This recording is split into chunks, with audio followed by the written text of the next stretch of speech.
Hello everyone, कैसे हैं आप सभी। होपफुली आप सभी अच्छे होंगे। सो आपका पेपर नंबर 9 ओएमएसएम का पेपर जो है हो चुका है। इसके हम आंसर देखने वाले हैं कि क्या क्या एमसीक्यूज़ के आंसर हो सकते हैं और डिस्क्रिप्टिव क्वेश्चंस के बारे में भी थोड़ा सा आइडिया हम इस वीडियो के अंदर लेने वाले हैं।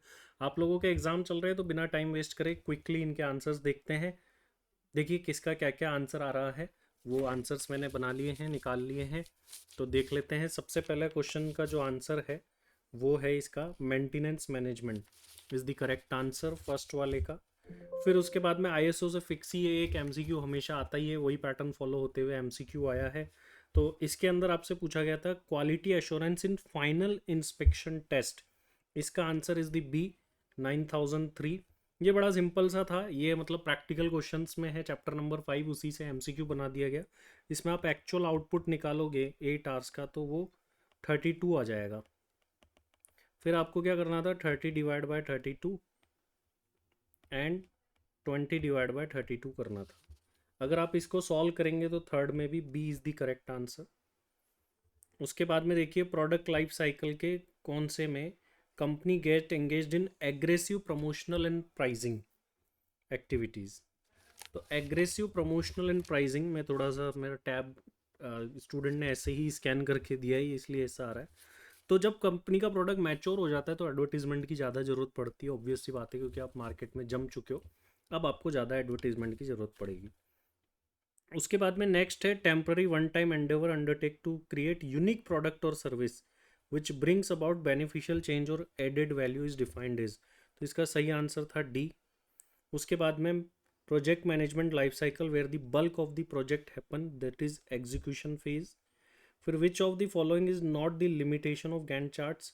इसका सही आंसर था सेवंथ। सेवंथ का ए इज द राइट आंसर, जो मैंने टिक करे हैं, निकाले हैं। इसमें देखिए क्या था, थोड़ा सा प्रैक्टिकल था, फ्लॉट कैलकुलेशन। टोटल फ्लॉट कैसे निकलता है, फ्री फ्लॉट कैसे निकलता है। Total float minus slack time. Slack time कहाँ का देखते हैं, हेड इवेंट का।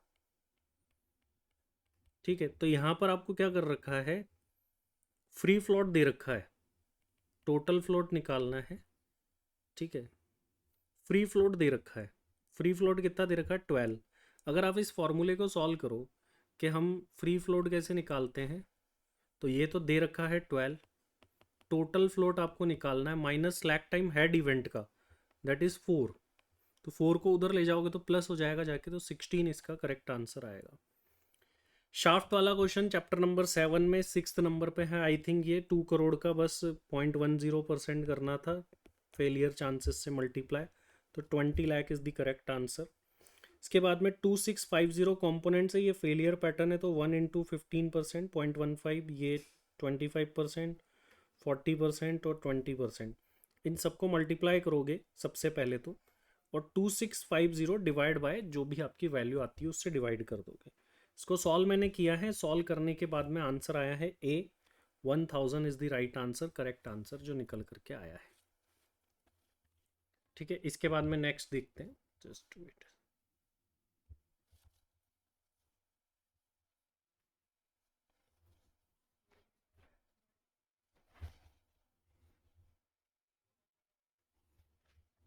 आपकी स्क्रीन पे मैं ट्राई कर रहा हूँ कि सीधा दिख जाए, बट नहीं दिख पा रहा, कोई बात नहीं। आप लोगों के पास पेपर होगा तो अकॉर्डिंगली आप देख लें। अब एसएम के अंदर आ जाते हैं। Blue ocean strategy includes 11। इसका A is the correct answer. इसके बाद ये specific, understandable, measurable, attainable, relevant, time, ये किसके पॉइंट्स है, ये ऑब्जेक्टिव्स के हैं। फास्ट फ्रेमवर्क में एस का मतलब क्या है, स्पेसिफिक। ये इकोनॉमी, इंटरेस्ट रेट, ये तो ऑब्वियस सी बात है, मैक्रो इकोनॉमिक फोर्सेज है, इसमें तो बिना पढ़े भी कोई भी बता दे। फिर fill in the blanks is based on primary activities that have to be undertaken by an organisation, A is the answer. Functional structure. इसके बाद जैसा कि मैंने आपको एबीसी एनालिसिस में बताया था, लगभग वही सारे क्वेश्चंस आप देखेंगे तो हमको देखने को मिले हैं। तो अगर आप थ्योरी देखेंगे तो थ्योरी भी नॉर्मल सी है। ठीक है, फैसिलिटी लेआउट की थ्योरी है। और प्रैक्टिकल में देखें तो ये चैप्टर नंबर 7 से आ गया। इसमें आपको जब भी एवरेज कॉस्ट बढ़ने लगी तब आपको मशीन को रिप्लेस कर देना चाहिए, तो वो आपको निकालना था। और आई थिंक हमारी बुक में और एमएसएम वाली में ये सेम क्वेश्चन वहाँ पर है, वर्क बुक में भी है ये क्वेश्चन आपके, जो यहाँ दिया गया है। फिर डिमांड फोरकास्टिंग एज यूजुअल जो हमेशा आता है वही क्वेश्चन आपको यहाँ देखने को मिला। और यहाँ पर देखें तो एक्स एंड वाई दोनों दे रखे हैं, तो सेकंड वाला मेथड यहाँ पे आपको लगाना था।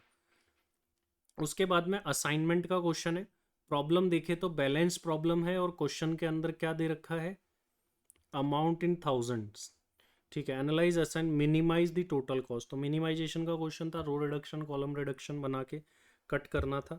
ये देखें तो ऐसा सेम क्वेश्चन जो है आपकी बुक के अंदर है, 40 यूनिट्स ऑफ प्रोडक्ट, ये प्रोबेबिलिटी 100 रुपीज़ की है, 150 में सेल होता है। ईच स्टॉक आउट कोज ए लॉस, जब भी आपका स्टॉक मतलब कस्टमर अनसेटिस्फाइड लौटे तब 30 का। ये सेम क्वेश्चन आपके सिमुलेशन चैप्टर के अंदर एक बड़ी सी टेबल हम क्लास में बनाते हैं, ये उसका क्वेश्चन था। इसके बाद में ये क्वेश्चन एलपीपी का था, जिसमें आपको ओनली क्या करना है, इक्वेशंस बनानी थी और ज़्यादा कुछ भी नहीं करना था। तो determine how much furniture should be produce to maximisation की प्रॉब्लम थी। इसके बाद में आपको डायग्राम बनाना था। ठीक है, इसके अंदर क्रिटिकल पाथ और उसकी ड्यूरेशन निकालनी थी और फ्लॉट निकालना था, मतलब बड़ा क्वेश्चन था, बट फ्लोट यहाँ भी आ गया और उधर 2 मार्क्स में भी आ गया, तो 9 मार्क्स का फ्लॉट हो गया। एसएम के आंसर होपफुली आप इजीली ढूंढ ही लेंगे आपके स्टडी मैट के अंदर। वैसे मैं ये पढ़ाता भी नहीं हूँ और मुझे ये लगता है सीधे सीधे क्वेश्चंस थे, बस समझना था और आप इसके आंसर ढूंढ सकते थे।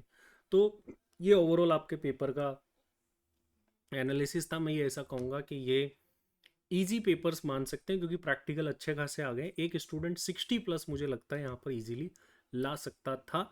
हाँ, लेकिन ऐसे बहुत इजी भी नहीं कहूँगा, इसको यूँ कहेंगे कि 80% तक ये था, एवरेज से थोड़ा इजी था, ऐसे भी कह सकते हैं। तो फिलहाल के लिए इस वीडियो में इतना ही, मिलते हैं अगली वीडियो में। Thank you very much.